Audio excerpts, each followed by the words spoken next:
के निकट वज्रेश्वरी में 2 दिन का विपरीत प्रतिंगरा साधना शिविर का आयोजन होने जा रहा है। इसमें 1.25 लाख से लेकर 5 लाख मंत्र तक का अनुष्ठान होगा। अगर आप शत्रु, कर्ज, बीमारी या तंत्र बाधा से बेहद परेशान हैं तो सुरक्षा के लिए यह साधना आपके लिए अत्यंत जरूरी है। इस रोमांचक साधना को अगर आप सीखना चाहते हैं तो नीचे डिस्क्रिप्शन में लिंक दिया गया है, वहां से फॉर्म भर सकते हैं। नमस्कार। मुंबई के निकट माता बगलामुखी मंदिर के निर्माण के लिए आपके सहयोग की अपेक्षा रखते हैं।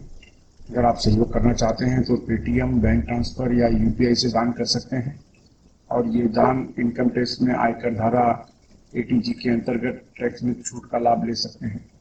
इसके बारे में अधिक जानकारी नीचे डिस्क्रिप्शन में दी गई है। नमस्कार, दिव्य योग आसन की तरफ से आपका हार्दिक स्वागत है। आज हम महादेव भैरव या त्र्यंबक भैरव की चर्चा करेंगे। बहुत कम लोगों ने इन भैरव का नाम सुना होगा। सवाल है कि महादेव भैरव या त्र्यंबक भैरव की साधना जो व्यक्ति करता है, जो उपासक करता है, जो साधक करता है, उनके जीवन में क्या परिवर्तन आते हैं और ये साधना क्यों की जाती है। 10 महाविद्या में एक महाविद्या का नाम है भुवनेश्वरी, माता भुवनेश्वरी, यानी तीनों लोकों की स्वामिनी, तीनों लोकों के जो सुख होते हैं वो देने वाली माता। भुवनेश्वरी को प्रसन्न करना है तो आपको त्र्यंबक भैरव या महादेव भैरव की साधना करनी होगी। बिना त्र्यंबक भैरव या महादेव भैरव की उपासना के आप माता भुवनेश्वरी को प्रसन्न नहीं कर सकते। आप सालों से, वर्षों से अभ्यास कर रहे हैं माता भुवनेश्वरी का, लेकिन उनके भैरव यानी त्र्यंबक भैरव या महादेव भैरव की साधना आपने नहीं की तो आपका समय, टाइम सब कुछ बेकार हो गया। ये याद रखें, त्र्यंबक भैरव या महादेव भैरव की उपासक जो होते हैं उनके ऊपर माता भुवनेश्वरी की कृपा हमेशा बनी रहती है।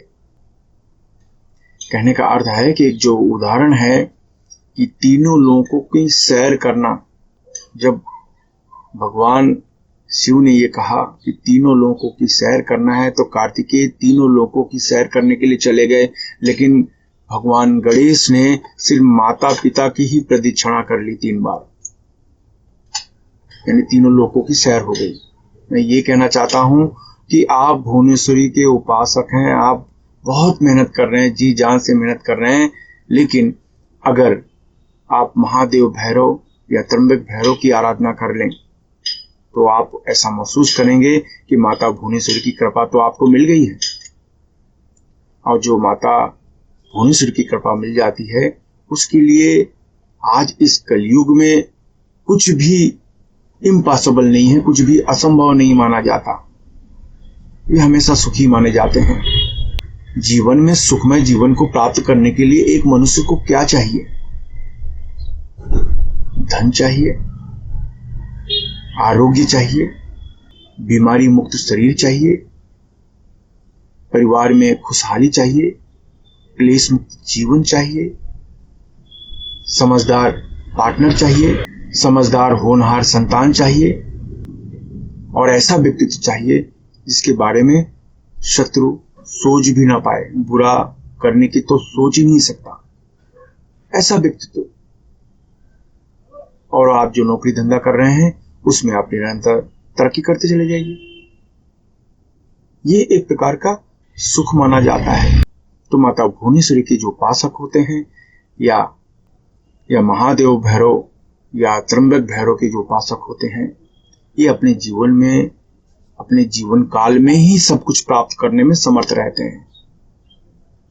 तो इनकी साधना से पूरी तरीके से सुरक्षा मिलती है, आपका व्यापार बढ़ता है, आपकी नौकरी में उन्नति बढ़ती है, सांसारिक जीवन बहुत सुखमय होता है, पारिवारिक जीवन बहुत सुखमय होता है। कुछ लोग कहते हैं कि इनकी साधना एक गृहस्थ व्यक्ति नहीं कर सकता, जबकि ऐसा नहीं है। गृहस्थ व्यक्ति कर सकता है, कोई भी कर सकता है। सभी प्रकार के सुखों को प्राप्त करने वाली ये साधना मानी जाती है। आइए जानते हैं इस साधना को कैसे करें। ढीले ढाले वस्त्र पहनकर किसी भी शांत कमरे में बैठ जाएं। अगर जमीन पर नहीं बैठ सकते तो किसी कुर्सी पर या सोफे पर शांत होकर रिलैक्स होकर बैठ जाएं। दोनों आंखों के बीच में यानी आज्ञा चक्र पर ध्यान दें और इस जगह पर पिंच करें। थोड़ा सा पिंच करके इस जगह पर जो दर्द होगा उस जगह पर ध्यान देते हुए 10 बार आप प्राणायाम करें, यानी जितनी देर तक हो सके रोक के रखें, फिर धीरे से छोड़ें। इस तरीके से 10 बार आप प्राणायाम करें। 10 बार प्राणायाम करने के बाद एक विशेष प्रकार की मुद्रा जिसे कहते हैं सूकरी मुद्रा, ये देखिए इस तरह की मुद्रा होती है। 5 उंगलियों को एक साथ जोड़ लेते हैं, तो इस तरीके से ये मुद्रा लगा लेते हैं। इसको इस तरीके से नीचे रख लेते हैं, अपनी जांघों में रख लेते हैं, तो ये हो गई सूकरी मुद्रा। और ये लगाकर आपको त्र्यंबक भैरव मंत्र ओम ह्रीं त्र्यंबकम भैरवाय ह्रीं भुवनेश्वरी फट, ओम ह्रीं त्र्यंबकम भैरवाय ह्रीं भुवनेश्वरी फट, ओम ह्रीं त्र्यंबकम भैरवाय ह्रीं भुवनेश्वरी फट। इस मंत्र का उपांशु जाप करें, धीमी आवाज में जाप करें। आपको ध्यान रखना होगा कि आपकी आवाज 2-3 फुट के ऊपर जाने ना पाए। सामने वाला व्यक्ति जो अगर आपके सामने बैठा है 2-3 फुट की दूरी पर, उसे सुनाई न दे। इस तरीके से इसे उपांशु जाप कहते हैं। आपके ओंठ धीमे धीमे बुदबुदाते हुए इस मंत्र का जाप करना है, ऐसे। तो ये मंत्र का आप जाप करना है 11 दिन 11 माला, 11 days 11 माला, 11 दिन 11 माला इस मंत्र का जाप करें। 12वें दिन किसी को फल या भोजन का दान कर दें। पैसे दान न करें, पैसे दान करना है तो किसी मंदिर की दान पेटी में दान कर दें। कुछ लोगों ने कहा कि आप पैसे दान न करने के लिए क्यों कहते हैं।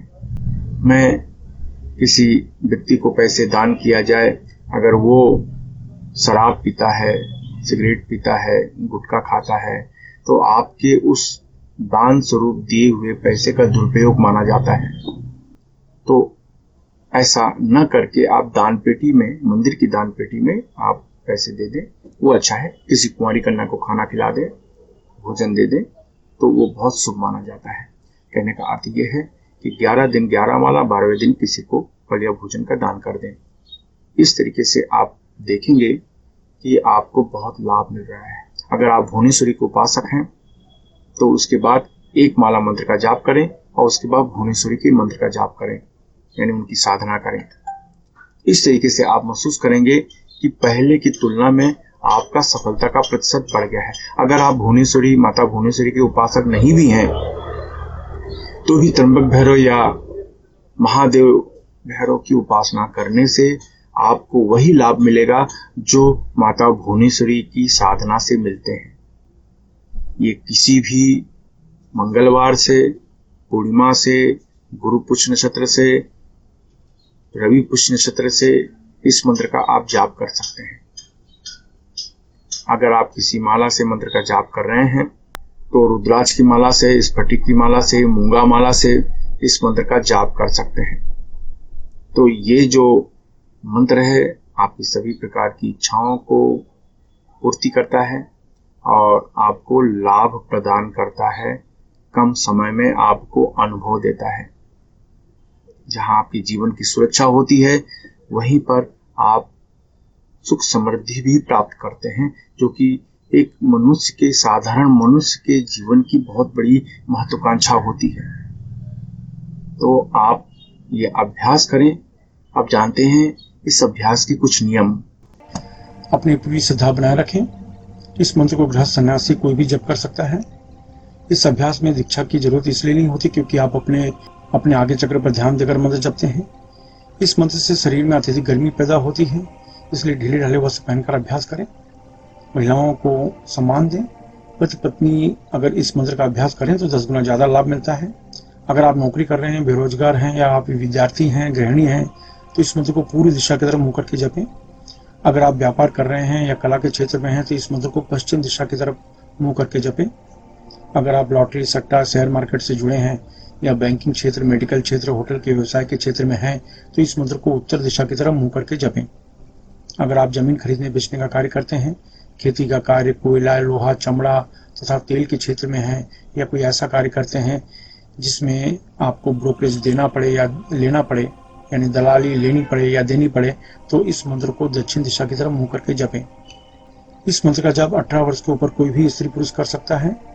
याद रखें, जब भी आप कोई अच्छे कार्य की शुरुआत करते हैं या संकल्प करते हैं, तुरंत कोई न कोई अड़चनें आनी शुरू हो जाती है, इसलिए प्रबल संकल्प के साथ अभ्यास करें। इस मंत्र का जाप सूर्यास्त के बाद करें तो लाभ ज्यादा मिलेगा। धूम्रपान, मद्यपान, व्यसन, मांसाहार से बचें। ब्रह्मचर्य का सख्ती से पालन करें। मासिक धर्म की समस्या में महिलाएं 3 से 5 दिन का गैप करके फिर आगे कंटिन्यू कर सकती हैं। इस अभ्यास को किसी भी शांत कमरे में कर सकते हैं। अभ्यास समाप्त होने के बाद अश्विनी या वज्रोली मुद्रा अवश्य अपनाएं। यह मुद्रा आपको ब्रह्मचर्य का पालन करने में मदद करती है। अश्विनी या वज्रोली मुद्रा क्या है, यह जानने के लिए नीचे डिस्क्रिप्शन में लिंक दिया है, वहां से आप जानकारी प्राप्त कर सकते हैं। धन्यवाद।